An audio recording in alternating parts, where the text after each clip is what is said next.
Welcome back to the Homestyle MMA Podcast. Sean Van Buren here for episode 31. Shout out to all the homies checking this out right now. I appreciate all of you. Today we're talking about the upcoming final UFC fight night of the year, Cannonier versus Strickland. Before we dive into that, it's time for the rapid recap of UFC 282, Blachowicz versus Ankalaev. Let's go.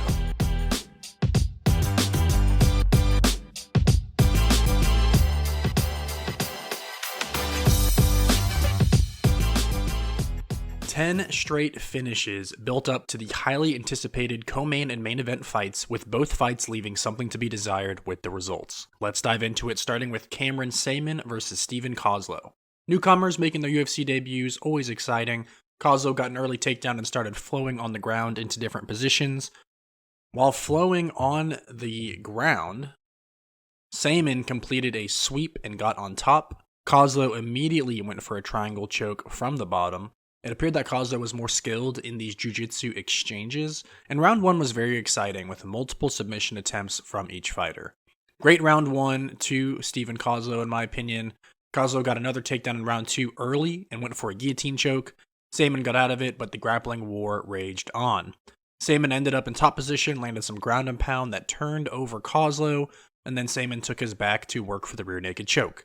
They kept flowing, kept rolling on the ground. Unfortunately for Saaiman, he threw a knee that landed to the head of Kozlow while Kozlow's knees were on the ground, which is an illegal strike. The ref rightfully took a point from Saaiman, and the fight continued on. Kozlow went for another takedown, but Saaiman stuffed it. With the point deduction, I actually thought Saaiman won that round, but with the deduction, it was a 9-9 round in my opinion. Kozlow tried for another takedown and rolled into submission attempts, but these fighters just kept their flow on the ground, with each guy going back and forth in favorable positions. If you like to watch grappling, this is definitely a fight I would go back and check. Saaiman reversed position yet again. He's very good with reversals. He did it multiple times, and he started to ground and pound from back control and then into top position. Once back on the feet, Saaiman started to tee off and finished this fight with third round standing TKO. Would have been interesting to see those scorecards though. They were very close rounds, an extremely grappling heavy fight where it was very back and forth. So it would have been kind of interesting to see the scorecards, but Saaiman took those out of the equation. TJ Brown versus Eric Silva followed that, and the first right hand of TJ Brown knocked down Eric Silva, and they started grappling right away. TJ then finished the grappling against the cage by taking down Silva. Silva worked his way back up to his feet and then got a takedown himself. Very close grappling heavy round yet again, maybe slight edge to TJ Brown for having the biggest moment in the fight with that very first punch. Round two started off with Eric Silva dominating the grappling, but ended with TJ Brown in control. Silva starting to fatigue. Round two to TJ Brown. Again, we had these really tight grappling heavy rounds to start this card, where it would have been interesting to see the judges' scorecards to see how they were judging grappling control versus damage, things of that nature. It's just always nice to see into the mind of the judges, if you will. The start of each round found both fighters landing some big punches for about 10 seconds, and then they'd go right back to the mats to grapple. TJ Brown clearly had the ground game advantage, and Eric Silva was just tired in round three. TJ Brown found the third round arm triangle submission. Billy Quarantillo versus Alexander Hernandez, Billy Q. This is an exciting striking fight early in round one. Both fighters were very fast, very accurate with their punches. Hernandez got a takedown about 2 minutes into the first round before they got back up to the feet within about a minute later. With a minute and a half left in that round, Hernandez got another takedown straight into an arm triangle submission attempt. Hernandez gave up on that and landed a massive ground and pound strike that bloodied up Billy Q to end the round one to Alexander Hernandez. Hernandez made it pretty clear in round two that he wanted to use his size to continue to wrestle his way to victory, and Billy Q was fighting hard to keep this fight standing. Billy Q had the better strikes in round two, and he appeared to be the better stand-up fighter.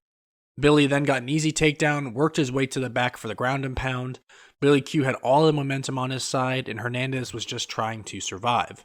Unfortunately for him, he couldn't do so as the ref stepped in to give Billy Quarantillo the standing TKO victory. Chris Curtis versus Joaquin Buckley. Excellent movement from both fighters to start this one off. Each guy moving very well both laterally and front and back. Both fighters having trouble landing their shots against the stout defense of their competitor. They stayed aggressive though, so it felt like a big moment could occur at any moment. At around the 3-minute mark, Chris Curtis landed a flush overhand left to the head of Buckley, and Buckley blitzed forward to try to land some strikes of his own to even out that shot. Chris Curtis had very sharp defense and movement. Buckley had more striking volume with less impact. Another very tough round to judge, and I thought the round went to Chris Curtis before I looked up the striking stats and realized that Buckley had more volume. But truthfully, with the damage, I still gave it to Chris Curtis for round 1. Very close round. Buckley came out still very aggressive in round 2 with his high volume striking attack. Chris Curtis was a bit more patient, and he found the finishing shot with a right hook that dropped Joaquin Buckley, and then he jumped on top for the ground and pound finish. Edmund Shabazian versus Dalcha Lungiambula. The return of Shabazian. These fighters spent some time in the first round working out their timing and their distance with their striking. Shabazian did well to work the body of Dalcha in the first round. Dalcha just has massive muscles and power, so Edmund was using his long-range attacks often in round 1. Dalcha went for a takedown in round 1, but Edmund was able to keep it standing. I gave round 1 to Edmund Shabazian due to the higher striking volume. Dalcha throws with a ton of power every time, without necessarily setting up the strike. He just puts all his weight behind every punch, while Shabazian was a little more strategic and selective with his attacks, his counter-punching. It was all much more straight shots, point A to point B, and as fast as he could get them.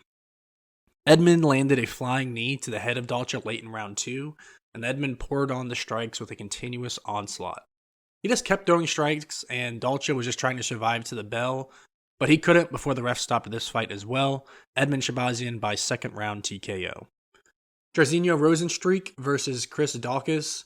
The fight intensity hit 100 right from the starting bell. Rosenstreich landed a counter left hook with his second strike in that fight, and it stumbled Chris Daukaus back into the ground. Rosenstreich jumped on top of Chris Daukaus and started to unload punches. Daukaus survived the initial onslaught, but he was just trying to survive even further. I mean, he survived the initial attack, but Jairzinho never let up. He chased after Daukaus once he got to the feet, and Rosenstreich dropped Chris Daukaus again with a Superman-style punch, and that was it. Less than 30 seconds into this fight, Jairzinho Rosenstreich got his first round knockout win. Next up was Raul Rosas Jr. versus Jay Perrin.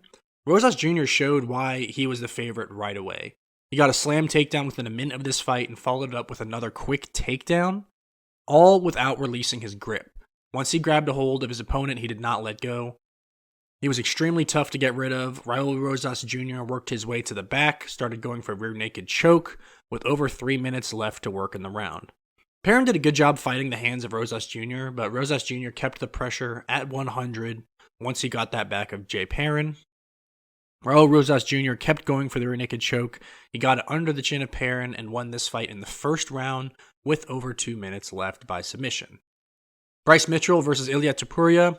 Exciting start to the pay-per-view, as we knew it would be. This was a highly anticipated fight.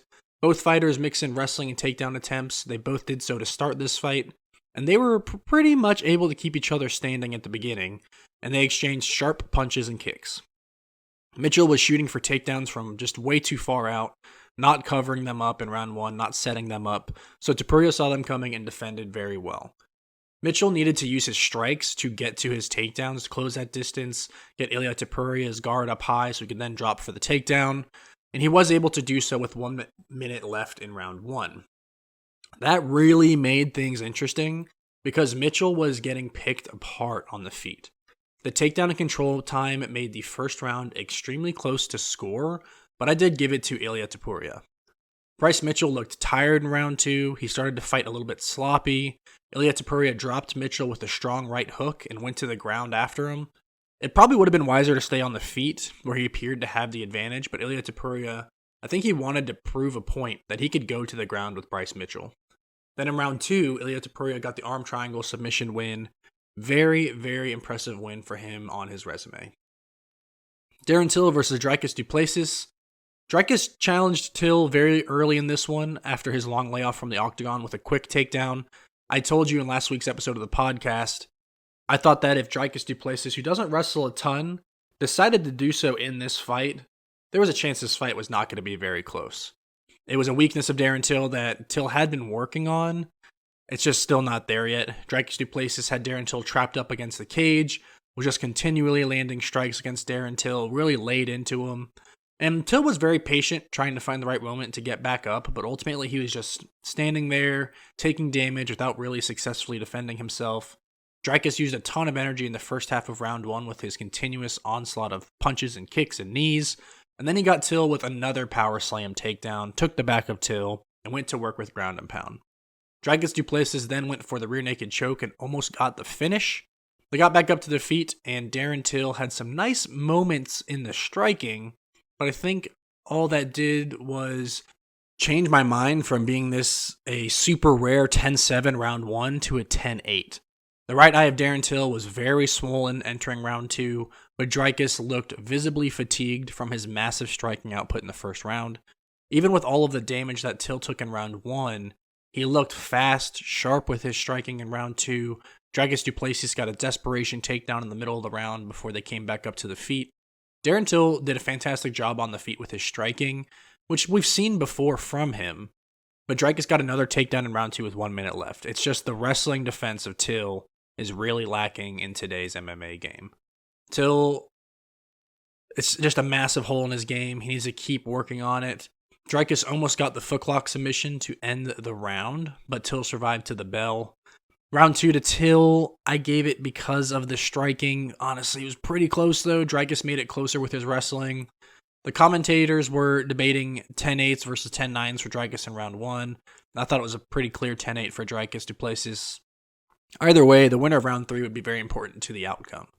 Dreykus looked a little less fatigued in round 3, so it was an interesting round that would decide this fight. Both fighters were a little more calculated, but Dreykus du Plessis got the takedown in round 3, landed some ground and pound, and turned Till over, got the rear naked choke submission win. Santiago Ponzinibbio versus Alex Morono. You could tell that Morono took this fight on short notice just visually. He was still striking sharp, as we've come to expect, but Ponzinibbio was patient and controlled his energy levels well in round 1. Santiago landed some good calf kicks and body jabs in round 1 to work on the tank of Morono. Ponzinibbio went for a spinning back fist, missed, and Morono actually caught him with a hook at the end of his spinning back fist movement that dropped Santiago. Really interesting, intelligent strike for Alex Morono. Well-timed punch. Because of that strike, high damage strike, I gave the round 2 Alex Morono. Round 2 saw Morono land a powerful right jab, left cross that dropped Santiago momentarily. Ponzinibbio landed his best punch of the fight so far with an overhand right hand as well. Ultimately not a crazy round. Ponzinibbio landed more strikes in round 2, but Morono had the higher damage strikes. Very tough round to score, but I actually gave that one to Ponzinibbio. Round 2, I think absolutely could have gone either way, so the winner of round 3 had a good chance of winning this fight. Morono landed a nice counter strike in round 3 that messed up the balance of Ponzinibbio. He was wobbly on his feet, with that strike landing just behind his ear, threw off his equilibrium. But he was able to gather himself, but it was a bad visual in what was a very close fight. Santiago Ponzinibbio was able to come back and find his punch through a sneaky combo. Ponzinibbio landed a jab, faked a takedown, and landed an overhand right to drop Alex Morono and get the third round knockout victory. That took us to our co-main event with Paddy Pimblett versus Jared Gordon. Paddy the Baddy was back in the octagon and the crowd loved it. Paddy forced the action early in this fight while Gordon was working on figuring out the distance disadvantage that he was facing. Jared Gordon was very patient early. He picked his shots carefully. His hooks were hitting at a very accurate clip in round 1. Gordon seemed to lose his footing a few times in round 1. It seemed like the cage was a little bit slick. Very close round. Good calf kicks for Paddy. Powerful punches for Paddy. I think the round was decided when Paddy went for a takedown in round 1 and ended up in bottom position. Jared Gordon was able to finish the round on top and possibly win a very close round 1. Round 1 was really close. Round 2 saw more success for Paddy with his leg kicks. The way Paddy was holding his right hand, I actually thought he may have hurt it in round 1. I noticed it seemed a little loose halfway through that round. Gordon clinched up Paddy against the cage, and Paddy almost got a very unique choke from the side that Gordon escaped from. Very crafty attempt from Paddy the Baddy, and he does have a lot of submission skills to look out for. Gordon landed some nice strikes during the break against the cage, and Gordon had a lot of octagon control time against the cage in round 2. This fight was phenomenal and very close, and I did give round 2 also to Jared Gordon. This was a tough fight to judge. The outcome, a lot of people debated as well. Though at this point, I have 2 rounds to Jared Gordon. Jared Gordon got a quick takedown to start round 3, but Paddy was up quickly and they were grappling against the cage. That's where the majority of this fight took place, up against the cage, with Jared Gordon keeping Paddy pinned. With no significant events in the third round, I think Jared Gordon won that round as well with his octagon control. To me, you have to judge what you're seeing. There was no significant anything in round 3. The most significant thing I think you could point to was that Jared Gordon did control Paddy against the cage, and after the fight, we learned that Paddy kind of let that happen. So I think round 1 was very close. I think that one could have gone either way. Round 2, I thought Jared Gordon won fairly clearly, and round 3, with nothing really to judge, I thought Jared Gordon won. I actually gave all 3 to Jared Gordon. The judges did not agree. They gave the win to Paddy the Baddy Pimblett. I thought that they had that one all wrong. I love Paddy the Baddy. I think he will be great, but he lost that fight. I think we need to be honest. He lost that fight. I'm a big fan of Paddy. I don't think he's done. I think he has the superstar power. Obviously, he got the win, so this doesn't really do anything to him in hindsight, but I don't know. Weird fight. I felt like he lost. Judges, I think, kind of gifted him that win. He does need to kick his skills up a notch because we found out kind of where his ceiling is at right now in this Jared Gordon fight, but I do think he can continue to improve. That took us to our main event, light heavyweight championship of Jan Blachowicz versus Magomed Ankalaev. These light heavyweights were landing some heavy strikes early. Jan put some low calf kicks in the bank on Ankalaev to try to pay dividends in the later rounds of this fight if we got there. Ankalaev was not doing much in round 1 to defend or check the low calf kicks from Jan. Very close striking stats in round 1, but they slightly favored Ankalaev, and I followed with that. I thought maybe he took round 1 really close, though. Ankalaev was slightly sharper with the distance strikes, with landing front kicks and just barely slipping a lot of punches. Ankalaev was a little more active from a volume striking perspective in round 2 as well, but the power advantage still seemed to favor Jan. Jan landed a hard low leg kick to Ankalaev midway through round 2 that clearly stumbled him and buckled that leg. Jan landed another hard low leg kick that almost dropped Ankalaev, and Ankalaev tried to get a takedown and buy some time with his wrestling. Here's the thing, this was the most fascinating part of the fight. Jan's leg kicks are incredibly powerful and damaging. The fact he's knocking people down by kicking them in the leg just speaks to how much power he can carry. So because of that, I had it 19-19 tied up entering the third. And Jan immediately landed another powerful low leg kick. You had a feeling that this fight may not go past this round with the leg damage that Ankalaev was taking. Ankalaev started sitting down in his punches. He was trying to find himself a knockout punch on the feet. Jan was trying to finish the fight by leg kick, and Ankalaev was trying to punch Jan's head out of the arena. Ankalaev switched stances to try to avoid the left leg damage, but Jan didn't care. He then clearly injured the right leg of Ankalaev as well with those same powerful low leg kicks. Regardless of what leg Ankalaev put forward, Jan decided he was going to kick it as hard as he could. Ankalaev has the fighting spirit though, and he got a late round takedown. I didn't think he did enough with it to steal the round, so I had Jan up 29-28 on my card. Round 4 began with Ankalaev really trying to wrestle. He engaged in the clinch with Jan against the cage early, and maybe we were starting to see what I told you about last week. I thought Ankalaev would be the fresher fighter in rounds 4 and 5, and he seemed to dictate the wrestling against the cage. He got a takedown 2 minutes into that round. After taking him down, Ankalaev landed some ground and pound, and Ankalaev was able to control Jan for the remainder of that round. For me, all tied up entering round 5, and the path to victory for Ankalaev became incredibly clear. So I told you last week in our episode that I thought Ankalaev would win one of the first 3 rounds, and then with his cardio ability, he would be able to win rounds 4 and 5.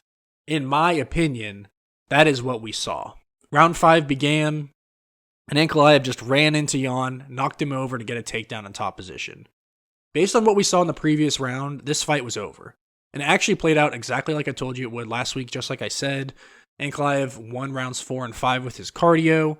I think he won one of the first 3 rounds as well. Once Ankalaev had top control, he controlled one hand of Jan and started to release some ground and pound with his free left hand. Ankalaev landed punches and elbows and just had Jan trapped on the ground. Jan had no answer for how to get out of this poor position. And this fight went the full 25 minutes. The new light heavyweight champion is no one. These judges were terrible. Absolutely awful. Split draw was the judge's decision.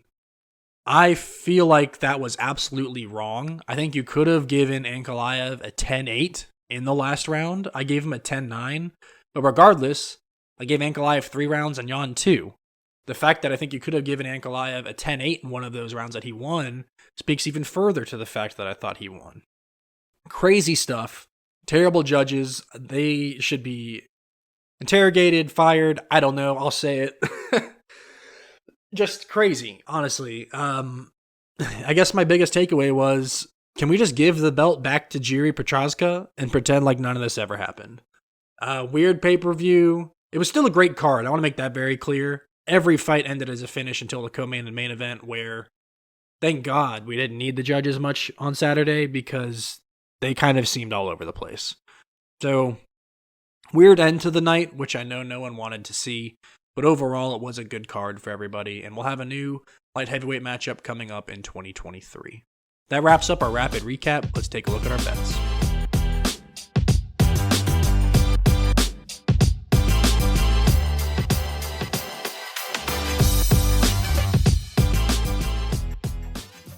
All right, taking a look at our bets. We started with Cameron Saman versus Steven Kozlow. This was a no bet for the podcast. We were leading Steven Kozlow, which would have been a loss, so I'm glad we held off on that one.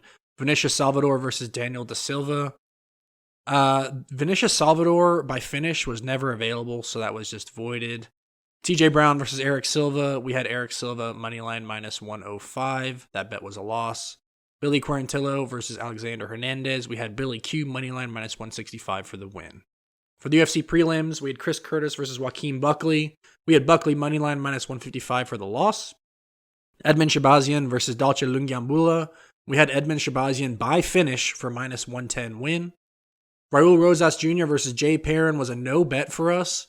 I was leaning Raul Rosas Jr. I thought he would get it done, but he was such a large favorite. I didn't know if he would get it done by finish or not, so we stayed away, but Raul Rosas Jr. did win, which is what we thought. Jairzinho Rozenstruik versus Chris Daukaus. We had under 1.5 rounds at minus 155 for the win. For the UFC main card, Bryce Mitchell versus Ilia Topuria. We had Ilia Topuria moneyline minus 137 for the win. Darren Till versus Dricus du Plessis. We had Dricus du Plessis moneyline 195 for the win. Alex Morono versus Santiago Ponzinibbio. Fight to go the distance. We were pretty close. We got to the third round, but that was a loss at minus 135. Our co-main event, Paddy Pimblett versus Jared Gordon, over 1.5 rounds, minus 167 was the win. And Jan Blachowicz versus Magomed Ankalaev, over 2.5 rounds at minus 148 was also a win. All in a good Saturday for us. We were up 1.69 units. We went 8-4 with our bets. We did not place any going back for more 2-unit bets on this past Saturday. For the Homestyle Perfect Plate Parlay, we had Jairzinho Rozenstruik versus Chris Daukaus fight to not go the distance. Paddy Pimblett versus Jared Gordon over 1.5 rounds, and Jan Blachowicz versus Magomed Ankalaev over 2.5 rounds at plus 214 for the win. So very nice parlay win for us as a podcast. That wraps up our bets. Let's take a look at verdict and give out some awards.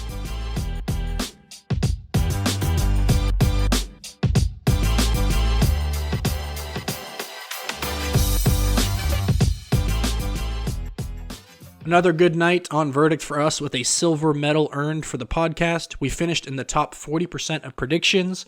This is the podcast's 7th silver medal and back-to-back silver medals. So we're back on the right train here on verdict. We've had a lot of success lately.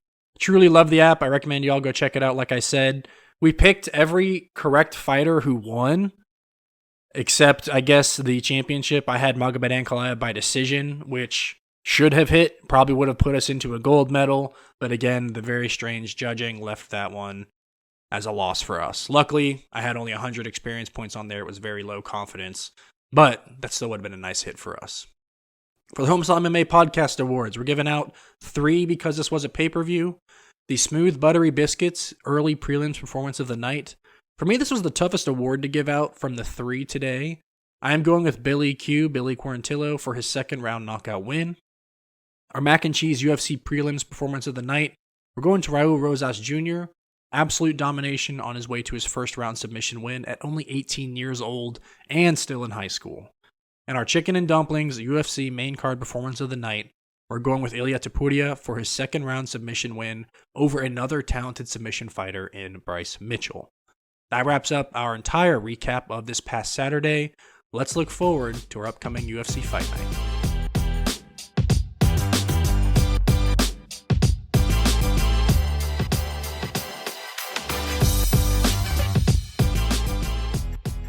The UFC prelims this Saturday start at 5 o'clock Eastern Time with Sergey Morozov versus Journey Newson.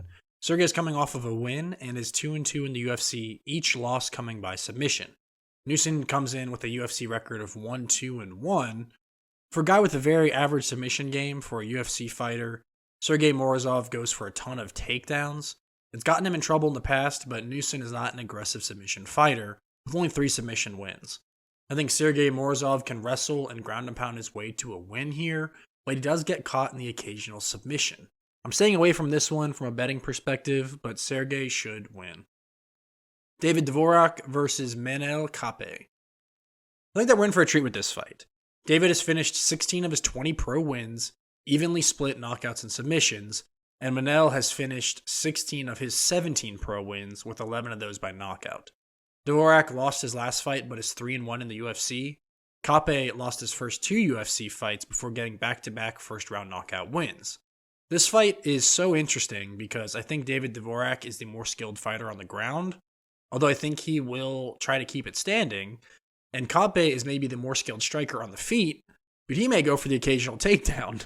Very interesting. What I hope happens is that the judges get to use the bathroom during this fight because they will not be needed. I think this fight has the potential to be the best on the prelims with someone getting finished. I think Manel Kape could get a knockout win, or Dvorak could get a submission win.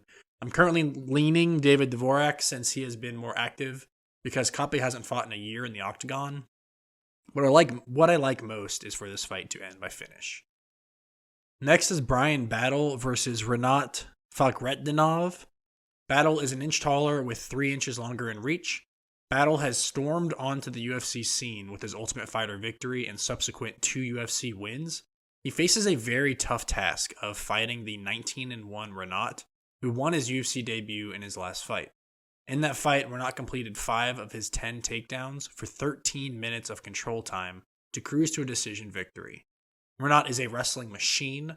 Brian Battle will need to keep this fight standing if he wants to be victorious. I think Brian will be the better striker, but he can also handle himself decently well on the ground with his jiu-jitsu game. This is an exciting fight, big step up in competition for Brian Battle, but it could be another statement win to add to his resume. I like the well-rounded game of Brian Battle in this one, but this will be a very tough fight. Rafa Garcia versus Maheshate. Maheshate is 5 inches taller. He won his Dana White's Contender Series appearance by unanimous decision and followed that up with a first-round knockout win in his UFC debut. Rafa Garcia lost his last fight to end his 2-fight win streak. Styles make fights. Maheshate is a striking and stand-up dominant fighter, and Rafa Garcia relies on his wrestling to get wins. He goes for double-digit takedowns each fight, and he grinds down his opponents as he chases submissions. The height difference is massive, and plays even more into this style of matchup with Maheshate as a striker. Rafa Garcia will have to use his striking to try to close the distance and follow up combos with level changes to attempt to get those takedowns. It'll be a tough ask for Rafa Garcia, particularly if Maheshate is sharp with his long-range weapons. So I'm staying away from this one from a betting standpoint. I am leaning Rafa Garcia to get it done due to his experience.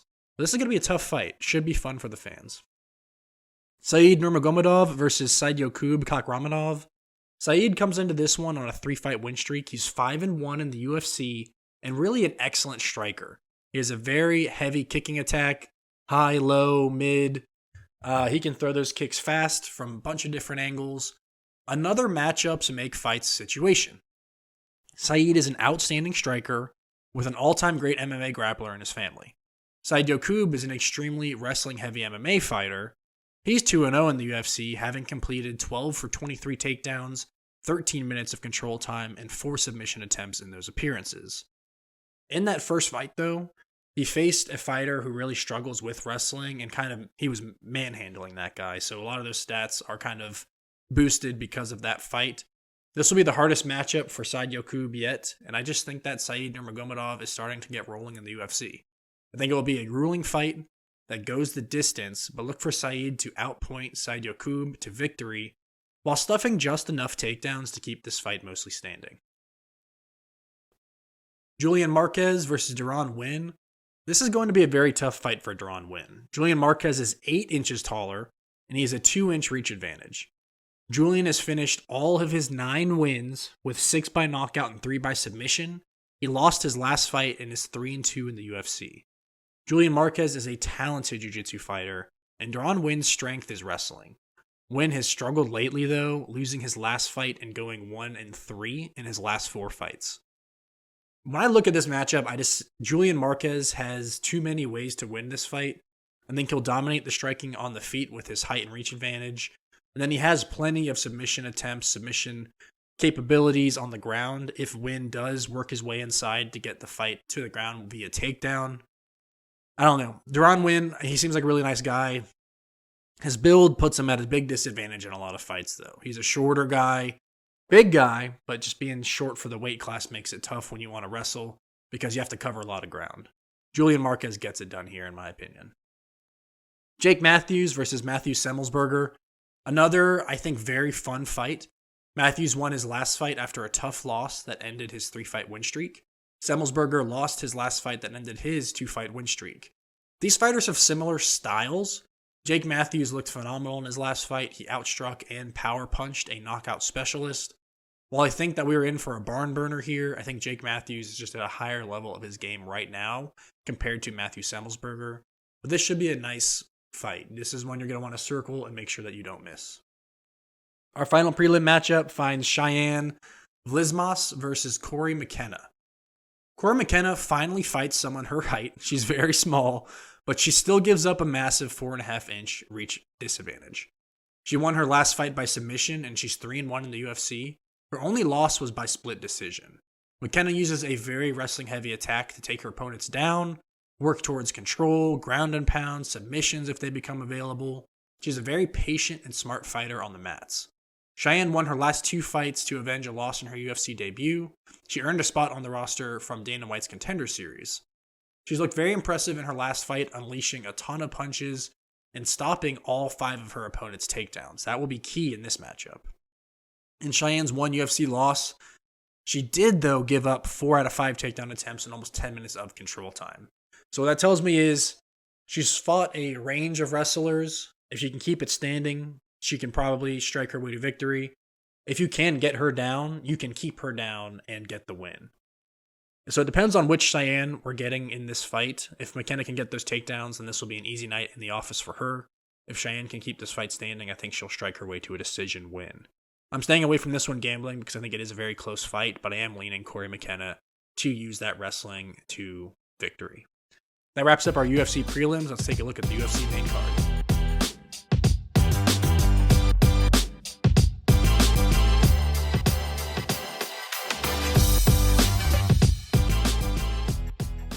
The UFC main card starts at 7 o'clock Eastern Time with Cody Brundage versus Michael Olegzuchik.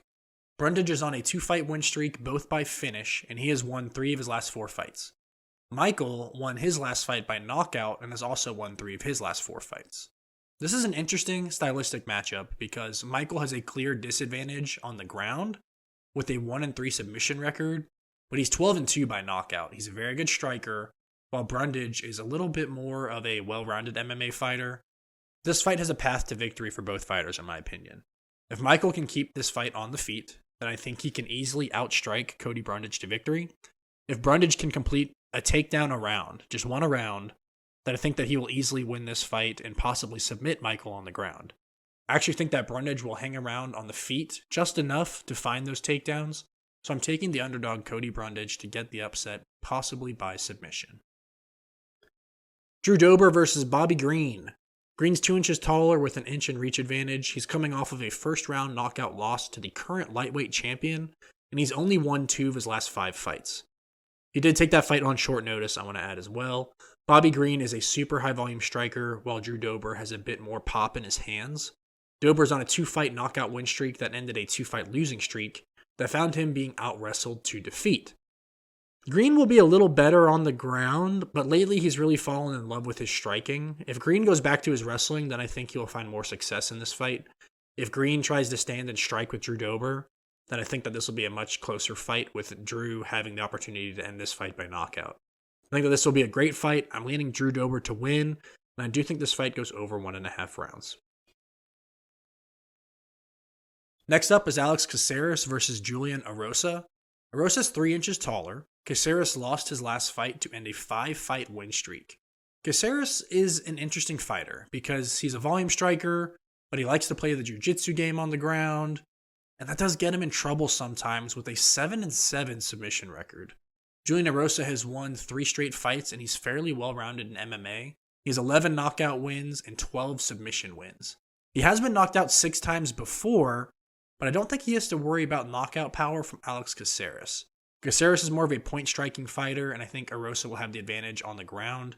I think Julian Erosa gets the win here with decent striking on the feet, but really doing well on the grappling on the ground because Alex Caceres will allow that game to play out as well. Caceres likes to play for the submissions, but does get him in trouble from time to time. That takes us to Amir Albazi versus Alessandro Costa. This fight really doesn't make a lot of sense to me. Amir is on a 3-fight UFC win streak since joining the UFC in 2020. 2 of those wins came by submission, and he's finished 13 of his 15 pro wins, 9 total by submission. He takes on newcomer Alessandro Costa in his UFC debut. He won a split decision on Dana White's Contender Series to earn a spot on the roster. He's very skilled in jiu-jitsu with half of his pro wins by submission, but this is just an extremely tough UFC debut opponent. Amir Albazi's 15-1 as a pro, and I think he gets the job done here. There's a reason the odds are so wide in this fight. Alessandro has never been submitted as a pro, so look for Albazi to try to get the submission win, but maybe settling for a ground and pound TKO. That takes us to our co-main event, Arman Tsarukyan versus Damir Ismagulov. Damir's 3 inches taller, and he has a 1.5 inch advantage in reach. This is going to be a great fight that I think likely goes over 1.5 rounds and potentially the full 15 minutes. Damir has won 19 pro fights in a row, including 5 in the UFC, with those all by decision. Arman lost his last fight to end a 5-fight win streak, and he's 5-2 in the UFC. These fighters have pretty much the same fighting style. They both wrestle aggressively and try to get the ground and pound wins first. That, I think, will run the clock since I think these fighters are too skilled to be finished by another wrestler. That's why I kind of like the over on the time. This will be a great fight if you don't mind watching grappling. We're getting a grappling-heavy co-main event before the striking-dominant main event, and I give the slight edge to Damir Ismagulov, but I like this fight to go long regardless. That wraps up all of our fights but the main event. Let's take a look at our UFC Fight Night main event.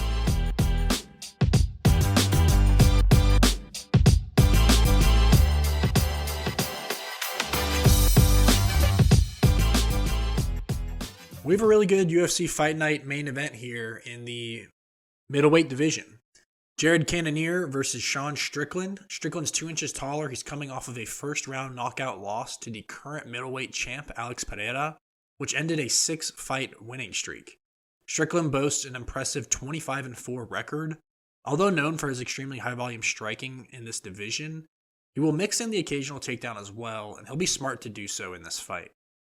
While Strickland will hold the cardio and volume striking advantages, Jared Cannonier undoubtedly will hold the knockout power.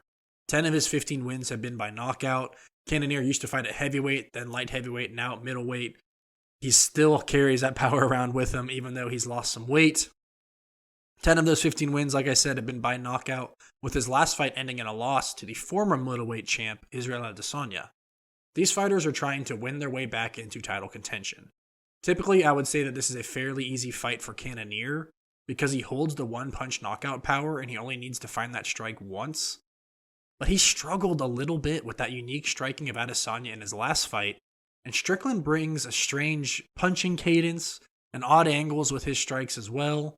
Another big difference here is that Strickland really only punches. He doesn't throw a lot of kicks. It's a lot of boxing combos, which means Cannonier won't have to worry too much about leg kicks quite as much.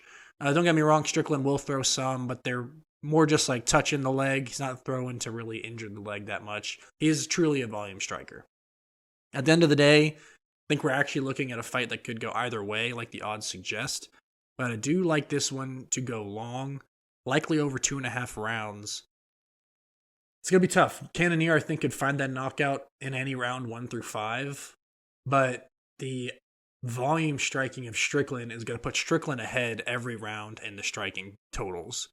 So it's going to come down to Cannonier damage versus Sean Strickland volume and output. I think Strickland's a tough striking problem to solve. Alex Pereira is the hardest hitting middleweight I think we've maybe ever seen. Cannonier holds a lot of power, but I'm not sure he has that much. So I think Sean Strickland will potentially get this win. That wraps up our UFC Fight Night, Cannonier versus Strickland. Let's take a look at our bets.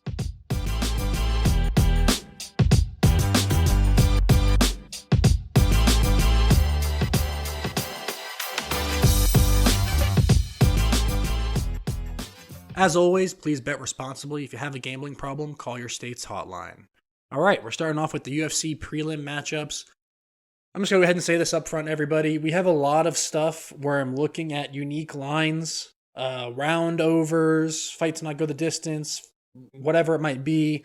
Those are not available yet. So as you guys know I like to do, come Saturday morning, once those lines are available, I will take them and I'll post on the podcast's social media pages what I was able to grab the number at. That way you are able to see what I got, and you know that I am truly betting along with you. So there's a few that we're going to be skipping today, but just know it's because I'm just waiting to see what the line is. So Sergey Moroz versus Journey Newsome. This is going to be a no bet for us. I am leaning Sergey Morozov. David Dvorak versus Manel Kape. I like fight to not go the distance, which is not yet available. Brian Battle versus Renat Fakhretdinov. I took Brian Battle moneyline plus 123 as an underdog. Rafa Garcia versus Mahashate. That's a no bet. I lean Rafa Garcia.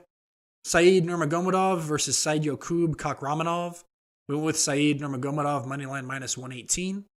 Julian Marquez versus Duran Win. This is a going back for more 2-unit bet. Julian Marquez moneyline minus 175. Jake Matthews versus Matthew Semmelsberger. We went with Jake Matthews moneyline minus 250. And Cheyenne Vlismas versus Corey McKenna. This is another no bet, but I am leaning Corey McKenna. For the main card, Cody Brundage versus Michael Olegzuchik. We went with Cody Brundage moneyline plus 220 as a big underdog. If we can hit that, that would be fantastic. Drew Dober versus Bobby Green. I'm going to either take Drew Dober moneyline or over 1.5 rounds. Over 1.5 rounds is not available yet. I want to see what that number is just to see which will be more enticing. Alex Caceres versus Julian Erosa. Julian Erosa moneyline minus 165. Amir Albazi versus Alejandro Costa. We're going to take Amir Albazi by finish, which is not yet available. Arman Sarukian versus Damir Ismagulov. I like either over 1.5 rounds or fight to go the distance. I need to see them both. Jared Cannonier versus Sean Strickland over 2.5 rounds. I like in that one. I think it goes long. Cannonier is kind of a patient fighter, so I just like over 2.5 rounds. I want to see what that looks like. So again, there's a lot of lines here we need to still take a look at because they're not yet available. They will be by Saturday, so check the social media pages of the podcast. The Homestyle Perfect Plate Parlay. We're going Julian Marquez moneyline, Amir Albazi moneyline, and Sarukian versus Ismagulov over 1.5 rounds. So with that over 1.5 rounds not available yet, I don't have that number for the parlay, but we hit it last week. We're going to try to do it again this upcoming Saturday. Let's go ahead and wrap up the podcast.